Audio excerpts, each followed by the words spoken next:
Ei, minha gente, tudo bem? Eu sou Sinara Lopes, nutricionista, expert em diabetes. Hoje eu quero responder uma das perguntas que eu mais recebo no inbox, que é o que é o índice ROMA. O ROMA-IE, um exame que mede ali a resistência à insulina. Tô com as minhas anotações aqui do lado para gravar um vídeo bem bacana para vocês. Peço que vocês já curtam o vídeo, que vocês já compartilhem, que vocês deixem os seus comentários com as suas dúvidas e vamos lá, vamos responder essa pergunta. Primeira coisa é a gente entender como é que o corpo funciona de uma pessoa que não tem resistência à insulina. A pessoa consome carboidratos. Esses carboidratos serão transformados em glicose no sangue, serão metabolizados em glicose no sangue e, em paralelo, existe a produção de insulina. Então, se eu tenho um valor X de carboidrato, o corpo vai produzir um valor X de insulina para cobrir essa quantidade de carboidrato que está sendo ingerida. Quando a pessoa tem resistência à insulina, o que é que acontece? A pessoa ingere um carboidrato, esse carboidrato é metabolizado em glicose da mesma forma, só que a pessoa, em vez de produzir X de insulina para cobrir o X de carboidrato, a pessoa acaba produzindo 2X, 3X, 4X de insulina para tentar cobrir esse carboidrato que está sendo ingerido e metabolizado. Então é isso que acontece quando a pessoa tem resistência à insulina. Tá, mas e aí? A partir daí, essa glicose que está sendo ingerida, que está sendo metabolizada, será em parte absorvida na pessoa que tem resistência à insulina, mas ela não será totalmente absorvida, porque a resistência à insulina, ela leva exatamente a uma disfunção na utilização da insulina. Então, eu vou ter elevação da glicose e eu vou ter também elevação do nível de insulina no sangue. Por quê? Essa insulina que está sendo produzida em grande quantidade, parte será utilizada para que a célula capte parte da glicose que foi metabolizada, porém, parte dessa insulina fica lá na corrente sanguínea em excesso. E aí a gente tem tanto uma hiperglicemia quanto uma hiperinsulinemia. É mais ou menos isso que acontece. Então, a primeira coisa para a gente entender o que é o ROMA-IR é entender de resistência à insulina. Espero que tenha ficado claro para vocês. Já deixa aqui embaixo nos comentários se tá tudo ok até aqui. E aí, vamos falar sobre como se desenvolve essa resistência à insulina. Tô com o meu mapinha mental aqui e quem tiver interesse também me fala que eu posso disponibilizar lá no canal do Telegram, tá? Então, como é que se desenvolve a resistência à insulina? Eu tenho excesso na ingestão de alimentos de alto índice glicêmico, de alta carga glicêmica, eu tenho ali um excesso de ingestão de carboidratos. E aí eu vou ter exatamente esse desequilíbrio entre a glicose no sangue e a insulina. Eu tenho um desequilíbrio entre a glicose que está sendo consumida e a insulina que está sendo produzida, como eu acabei de explicar. E aí o corpo começa a ficar resistente. E essa resistência à insulina é um fator estressor. Já é um dos fatores estressores para o pâncreas. Então, o que acontece? É como se o pâncreas fosse ficando ali um pouco cansado de produzir insulina, sem que essa insulina tenha utilização devida. E aí começa a ficar cansativo para o pâncreas, né? Falando bem grosseiramente, para ficar um pouco mais didático.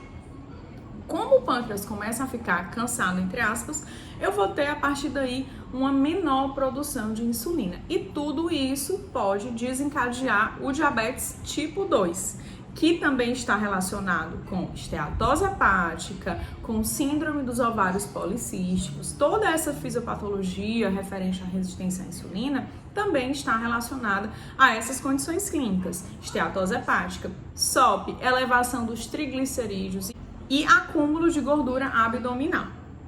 Existem outros fatores também envolvidos na resistência à insulina. Eu tenho o excesso de ingestão de alimentos, eu vou ter, com esse excesso de ingestão de alimentos, uma pessoa que tem, de repente, uma compulsão alimentar, que já tem um sobrepeso, eu vou ter um excesso de calorias sendo ingeridas, eu vou ter uma maior produção de insulina inicialmente, porque se eu tenho muita glicose chegando, o meu pâncreas precisa produzir muita insulina. Então, eu vou ter um excesso de produção de insulina no início, que vai ser um fator estressor para o pâncreas, e isso vai piorar a resistência à insulina.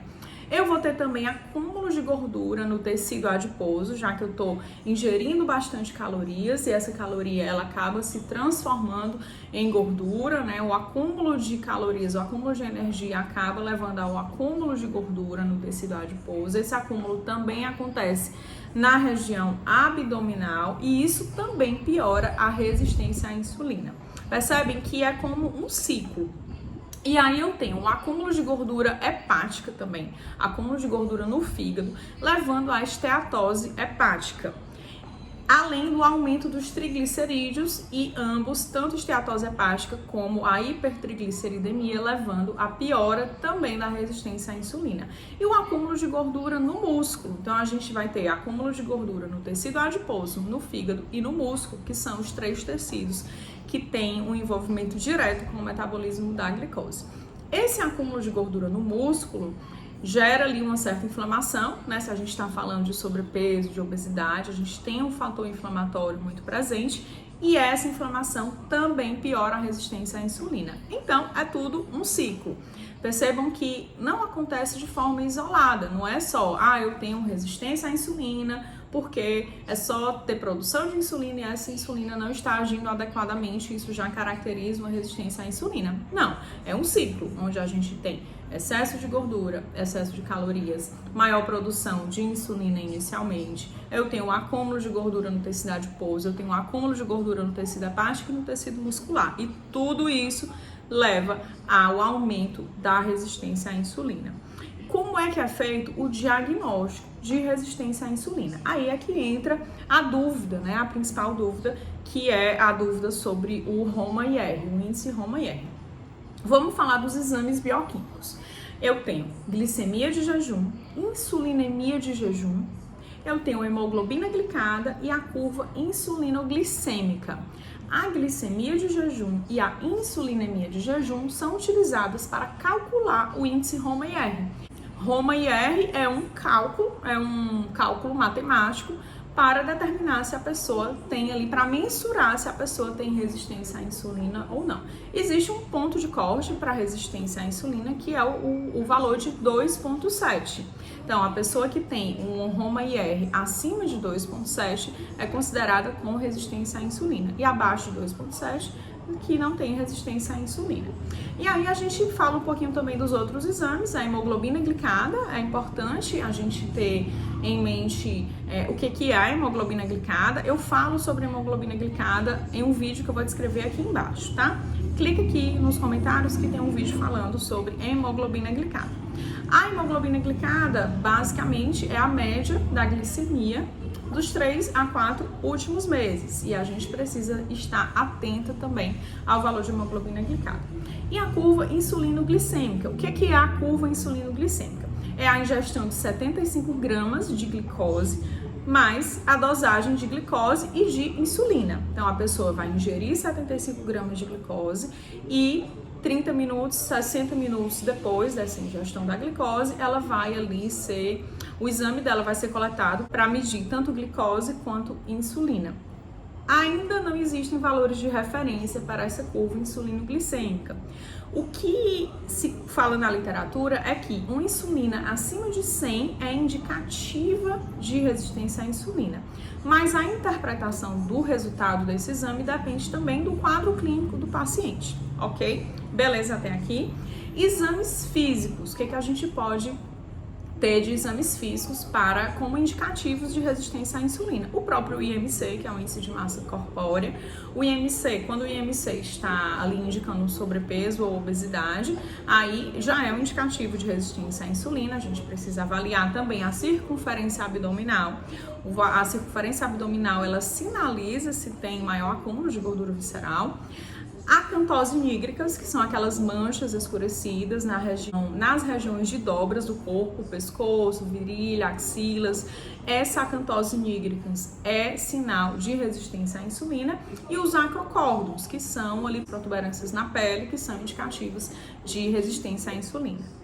Certo, Sinara, eu já entendi tudo que você falou, mas e aí? Eu tenho um paciente que tem resistência à insulina, está com o índice HOMA-IR acima de 2,7 e agora o que é que eu faço? E aí a gente precisa, como nutricionista, a gente precisa focar na alimentação, claro, precisa estimular a atividade física. Em relação à atividade física, por quê? O músculo, ele não precisa de insulina enquanto a pessoa está fazendo atividade física. Eu sei que muitos de nós já sabemos disso, mas é importante a gente ter esse olhar voltado para a resistência à insulina. Se eu estou me exercitando e o meu músculo não precisa de insulina naquele momento, eu vou aumentar a minha sensibilidade à insulina e diminuir a resistência à insulina. A atividade física é fundamental para o paciente que tem aí uma certa resistência à insulina. E a alimentação, né, que é o que mais importa para nós nutris, uma dieta hipocalórica ajuda bastante na melhora da resistência à insulina. Refeições de baixo índice glicêmico e carga glicêmica, é o que eu sempre falo, principalmente da combinação inteligente dos alimentos, que eu falo também da combinação inteligente em outro vídeo, vou deixar a descrição do vídeo aqui para vocês, tá? E a associação de atividade física com dieta, e aí os nossos colegas endocrinologistas vão entrar também para ver a necessidade de medicar esse paciente. Se a gente associa tudo isso, tratamento medicamentoso, tratamento dietético e tratamento com atividade física, a gente tem bastante sucesso na melhora da resistência à insulina. Se você gostou desse vídeo, dá um joinha, curte, compartilha com os colegas nutris, chama mais gente, se inscreve no canal e até o próximo vídeo.